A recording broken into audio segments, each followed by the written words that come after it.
All I'm gonna say is that learning that the roast for Kevin Hart had a team full of white writers for writing the jokes, and then learning the types of jokes that came out of that roast are insane.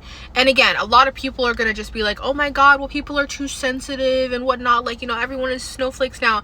Mind you, I grew up in the generation that makes jokes about 9/11. Like, it's not about it being sensitive, but again, if your joke is going to be rooted in racism, you know, I've laughed at a couple of jokes, you know, at my expense, at other people's expense, whatever. It has to be funny. It genuinely has to be funny. Like, it can't just be like, it can't just be blatant racism. You know what I mean? Like, again, I heard the bonsai tree joke and it was already over for me. That was insane.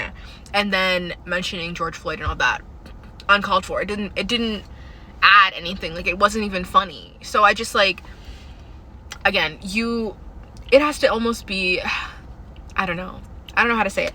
I don't know how some of them get by, but you know what I mean by, like, it has to be funny. If the racist joke is not funny, it's just racist and it's not gonna land well. But again, also, you know, one or two mixed in there, fine, but like all of them were about his race. Like, it could have been about his past, it could have been about him being short, it could have been about him, like, I don't know, all the movies that he's done with Dwayne "The Rock" Johnson. You would think that they're dating. Like, anything on those levels could have been fine as well. But like, why were so many of them like that? You know what I mean? It makes me question. Mind you, again, thinking back to this, the entire room writing these jokes are white, so that's even more concerning. So I digress.